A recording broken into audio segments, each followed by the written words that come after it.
Radhe Radhe everyone, जय सिया राम। आज की इस वीडियो में हम लोग देखेंगे कि आप मकर संक्रांति या संक्रांत वाले दिन से कीड़ी जिमाने का नियम, कीड़ी नगरे का नियम या चींटियों को खाना खिलाने का नियम कैसे ले सकते हैं। कीड़ियों को भोजन कराते समय क्या बोलना चाहिए, इसका उद्यापन कैसे किया जाता है, संपूर्ण जानकारी आपको आज की वीडियो में मिलने वाली है। मकर संक्रांति या संक्रांत वाले दिन से बहुत सारे नियम उठाए जाते हैं, दान किए जाते हैं और जो सबसे ज्यादा महादान होता है, महापुण्य होता है, वो होता है किसी भी बेजुबान जानवर, किसी भी जीव जंतु का पेट भरने का नियम। वैसे तो आप सभी नियम करते हैं, सभी का अपना एक महत्व है, सभी अपनी जगह बहुत श्रेष्ठ हैं, परंतु जो जीव हैं जो हम पर निर्भर करते हैं, क्योंकि भगवान ने ये सृष्टि ऐसी ही बनाई है, जितने भी जीव जंतु हैं वो हम इंसानों पे ही निर्भर है कहीं ना कहीं। अगर हम खेती करते हैं तो उसी में से वो अनाज वगैरह खा लेते हैं, या हम दान करते हैं, जैसे चिड़ियाओं को चुग्गा देते हैं, या फिर कुत्ते की रोटी निकालते हैं, गाय के लिए रोटी निकालते हैं, या चींटियों को हम अनाज डालते हैं, तो वो सब हम पे ही निर्भर करते हैं। उन्हें खुद बोना, उगाना, काटना, कमाना नहीं आता है। तो आप अपने जीवन में कुछ एक नियम तो ऐसा हमेशा बनाए रखें जिसमें आप जीव जंतुओं के लिए दान करें। इसी तरह का एक नियम होता है कीड़ी नगरे को जिमाने का या कीड़ी जिमान का नियम। इस नियम को आप संक्रांत वाले दिन से या मकर संक्रांति वाले दिन से उठा सकते हैं। तो इसमें आपको क्या करना है, सुबह स्नान वगैरह आप कर लीजिएगा। उसके बाद अगर आपने पहले कोई नियम पकड़ा हुआ है तो पहले उसका उद्यापन करेंगे आप। उसके बाद आप अपना कीड़ी जिमाने का नियम लेंगे। यह नियम कई तरह से लिया जा सकता है, तो देखिए कैसे ले सकते हैं आप कीड़ी नगरे का नियम ऐसे भी ले सकते हैं कि आप रोज कीड़ी को जिमाएंगे, कि आप रोज कीड़ी को दाना डालेंगे। या आप इस तरह भी ले सकते हैं कि मैं हफ्ते में एक बार, शनिवार सबसे उचित रहता है, क्योंकि जितने भी मेहनती जीव जंतु होते हैं, जितने भी जो है ना कार्य वाले जीव जंतु होते हैं ना, वो भगवान शनिदेव से रिलेटेड होते हैं। तो अगर आप उनको जो है दान पुण्य करते हैं, उन्हें भोजन कराते हैं, तो आपका शनि बहुत अच्छा होता है, आपके रुके हुए कार्य बहुत जल्दी बनते हैं, और आपको ना दिक्कत परेशानी जितनी भी आ रही होती है कि आप मेहनत तो बहुत कर रहे हैं लेकिन उतना आपको फल नहीं मिल रहा, तो वो सब काम भी आपके जो है बनते चले जाते हैं। तो आप, चींटियां भी उनमें से एक हैं, तो आप चींटी को या काले कुत्ते को शनिवार वाले दिन जो है खाना खिलाने का नियम लेते हैं, तो बहुत ही अच्छा रहता है। तो आप या तो रोज का डाल सकते हैं कि मैं रोज नियम पकड़ती हूँ या पकड़ता हूँ, लड़के लड़की कोई भी ले सकते हैं। और इसमें कुंवारी कन्याएं भी ये नियम ले सकते हैं, शादीशुदा भी ले सकते हैं। ऐसा कोई नहीं है कि जो है कुंवारी छोटी कन्या नहीं ले सकती है, लड़के नहीं ले सकते। तो आप रोज कीड़ियों के लिए कुछ दान करेंगे, उनको खाने के लिए भोजन देंगे। या आप सिर्फ शनिवार वाले दिन भी कर सकते हैं कि हफ्ते में एक बार हम दे देते हैं, ऐसा भी कर सकते हैं। या फिर आप पूरे महीने के किसी भी एक शनिवार को, पहले हफ्ते के, दूसरे हफ्ते के, कभी भी एक शनिवार वाले दिन कर सकते हैं। या आप चाहें तो 6 महीने के लिए भी ये नियम पकड़ सकते हैं। मकर संक्रांति से लेके 6 महीने तक रोज आप उनको आटा डालेंगे या नाच डालेंगे। या आप चाहें तो 40 दिन के लिए भी ये नियम पकड़ सकते हैं। उचित रहेगा, अच्छा रहेगा कि आप साल भर का पकड़ लें, या जैसा आपको सही लगता है आप उस हिसाब से इस नियम को पकड़ सकते हैं। चाहे तो पूरे 1 साल का, 365 दिन का, 6 महीने का, 40 दिन का, या सिर्फ केवल शनिवार शनिवार का। अब बात कर लेते हैं कि हम चींटियों को जिमाएंगे कैसे। तो देखिए, आप चाहें तो केवल गेहूं का आटा ले सकते हैं जिमाने के लिए, चाहें तो सप्त अनाज यानी कि 7 प्रकार के अनाज को आप पीस के वो ले सकते हैं, चाहें तो सूजी, बेसन, कोई भी अनाज आपके घर में हो, कुछ भी खाने की चीज़ हो, तो उससे भी आप जिमा सकते हैं। तो देखिए, जिससे भी आप जिमा रहे हैं, कोई सा भी आटा ले रहे हैं, चाहे गेहूँ का लें, चाहे सप्त अनाज लें, उसमें थोड़ा सा घी डाल लें, इसे भून लें तो बहुत बढ़िया और उत्तम रहता है। नहीं तो आप कच्चा भी ले सकते हैं, वैसे भून के और प्रसन्न होती हैं चींटी खाने में। तो भून ले हल्का सा इसे, उसमें आप कुछ भी मीठा डाल लें, आप बूरा, चीनी, शक्कर, खांड या फिर गुड़ भी मिला सकते हैं। अब देखिए, अब बात कर लेते हैं कि क्या देने से चींटियों को क्या फल की प्राप्ति होती है। अगर आप केवल यूं ही दान करना चाहते हैं तो नॉर्मल गेहूं का आटा डाल सकते हैं, आपका दान हो जाता है। या कुछ भी खाने की चीज़ पीस के, मीठा मिला के, घी मिला के डाल सकते हैं।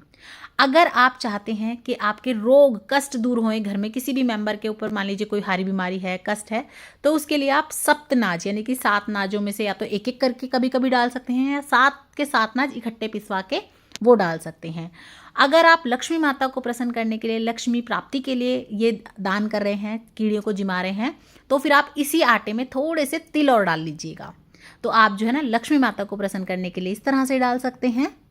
इसके बाद आप इसे जिमाएंगे कहाँ? कीड़नाल को कभी भी अपने आसपास नहीं बसाया जाता, कीड़ियों को कभी भी ना अपने घर में ही जगह नहीं दी जाती, थोड़ा दूर जाके जिमाया जाता है। तो आप देख लीजिएगा, आपके आसपास कहीं पार्क वगैरह होगा, उसमें जरूर मिल जाएगा आपको जो कीड़ियों का बिल होता है, वहां जाके आप इन्हें जिमा के आ सकते हैं। और अगर आपको लगता है कि कहीं आप कीड़नाल जिमा रहे हैं और वो बढ़ता ही चला जा रहा है, तो आप रुक जाइए, आप वहां छोड़ के फिर कोई और नई जगह पकड़ सकते हैं, क्योंकि बहुत ज्यादा भी आपको जो है कीड़ी के घर को फैलाना नहीं है। तो आप इस तरह से कुछ भी अनाज ले सकते हैं। अनाज नहीं है तो कई बार क्या होता है, लड्डू वगैरह होते हैं घर में, बहुत सारी चीजें होती हैं। झूठी नहीं लेनी है आपको कि भाई खा के झूठा उठा कर रखा है, वो नहीं। पर कई बार ऐसा होता है, जैसे हमारे घर पे भी ऐसा होता है, कहीं से लड्डू वगैरह आए, कोई मिठाई आई और कोई नहीं घर में खा रहा है, या वो यूज नहीं हो रही है या नहीं खाते हैं, तब आप उन सब चीजों को पीस लीजिए मिक्सी ग्राइंडर में। आप उनमें थोड़ा आटा मिला लीजिए, थोड़ा घी मिला लीजिए, और वो भी आप डाल सकते हैं। पर आपको झूठा मतलब झूठी चीजें हो सके तो अवॉइड कीजिएगा। बाकी आप जो भी आपको खाने पीने की चीज मिलती है, जरूरी नहीं है आपको सप्तनाज ही लेना है, जरूरी नहीं है आपको गेहूं ही लेने हैं। आटा, गेहूं, बेसन, सूजी, जो भी आपको लगता है कि ये सामान जो है कीड़ियों के खाने लायक है, उन्हें खिला के आ सकते हैं, तो आप वो कर सकते हैं। जब भी आप कीड़ी जिमाते हैं तो कभी मुट्ठी भर के ऐसे नहीं जिमाते, कीड़ी को कभी ऐसे नहीं जिमाते। पक्षियों को हमेशा मुट्ठी भर के दाना दिया जाता है, मुट्ठी भर के ऐसे डाला जाता है। और कीड़ियों को जब भी आप, कीड़नाल को जब भी आप जिमाते हैं, तो आप इस तरह से उठाते हैं और अपनी उंगलियों से इस तरीके से, अपनी उंगलियों से स्पर्श करते हुए आप उन्हें इस तरह से भोजन कराते हैं। एक ही जगह इकट्ठा नहीं डालना, आपको उनके बिल के आसपास इस तरह से डाल देना है, थोड़ा थोड़ा पेड़ के आसपास डाल दें तो वो कीड़ियां खा लेती हैं। तो आपकी जब उंगलियों से मतलब ये छू के जाता है, तो आपकी उंगलियों के जो हाथों की जो रेखाएं हैं, आपकी जो उंगलियां हैं ना, उनसे भी आपके बहुत सारे ग्रह, नक्षत्र, बहुत सारी चीजें जुड़ी होती हैं, तो वो सभी बहुत अच्छी होती हैं, सुधरती हैं। तो इसीलिए कीड़नाल को आप जब भी भोजन करवाएं, मतलब जब भी उनको कीड़नाल को जिमाएं, तो इस तरह से आपको जिमाना है, ऐसे मुट्ठा भर के नहीं डालना है। तो आप किसी जैसे चींटी वगैरह का घर है उसके ऊपर ही ब्लॉक मत कर दीजिएगा, उसको थोड़ा फैला के डालिएगा। तो इस तरह से आप जिमा सकते हैं, कितना भी आप जिमा सकते हैं। चाहे तो आप रोज का इतना सा ले लें, चाहे तो आप इकट्ठा बना के किसी डब्बे में रख लें और थोड़ा थोड़ा उसमें से रोज ले लें। चाहे तो आप हफ्ते में एक बार डाल दें, चाहे तो आप महीने में एक बार डाल दें, जैसा कि मैंने आपको बताया। आप देख लीजिएगा जैसा नियम आप निभा सकते हैं, पहले दिन आप उसी तरह संकल्प कीजिएगा, नियम लीजिएगा। और अब बात कर लेते हैं कि जब भी आप कीड़ी जिमाएं या कीड़नाल को खाना खिलाएं तो आपको क्या बोलना होता है। आप इस तरह से बोल सकते हैं, काली कल जोगनी माया है अपार, बिड़ला सिच्चू तेरा करियो मेरा बेड़ा पार।